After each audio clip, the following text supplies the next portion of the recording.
ఇది రాష్ట్రాన్ని ఎండగడతాం ప్రజల మధ్యలో ఖచ్చితంగా ఇవాళ మొత్తం విస్తారంగా మాట్లాడినాం, చర్చించినాం. చాలా పెద్ద ప్రజా ఉద్యమానికి శ్రీకారం చుడతాం. కంపల్సరీ పాలమూరు, రంగారెడ్డి, నల్లగొండ జిల్లాలలో గ్రామ గ్రామాన దాని పోస్టర్ డిజైన్ అవుతుంది, కరపత్రం డిజైన్ అవుతుంది. ప్రజా ఉద్యమాలు చేస్తాం, పెద్ద బహిరంగ సభలు పెడతాం.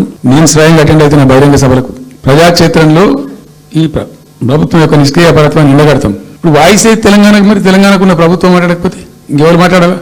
మాకు రెండు బాధ్యతలుంది. ఒకటి తెలంగాణ తెచ్చిన పార్టీగా, రెండవది ప్రధాన ప్రతిపక్షంగా కూడా కంపల్సరీ మా డ్యూటీ మేము చేయాలి. అందుకోసం నేను వీళ్ళు తమాషకు అదొకటి అడ్డం పొడవు మాట్లాడి, కిరికిరి మాటలు మాట్లాడి, ఈ కారు కూతలు పూసి ఏదో చేస్తామని కూడా నిలవదిగా. ఈ ఏడాది దాకా వేరే కథ, రేపటి నుంచి వేరే తోలు తీస్తాం. ఎక్కడికక్కడ ప్రజలు ఖచ్చితంగా ఎక్కడికక్కడ నిలబెట్టే ప్రయత్నం చేస్తాం. అడుగు చెక్ చేస్తాం, ప్రతి విషయంలో చెక్ చేస్తాం. Sufficient time we have given. మేము తొందరపడి మేము కన్నెరు వేయి మా ప్రభుత్వం వీళ్ళు వచ్చింది అనేటువంటి ఒక పిచ్చి అయ్యి అట్లా మేము చేయలే, అటువంటి వాడికి పోలే.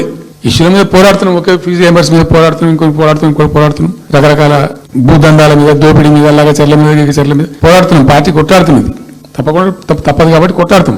ఇప్పుడు మొత్తం మొదటికే ముప్పొచ్చే పరిస్థితి ఉంది.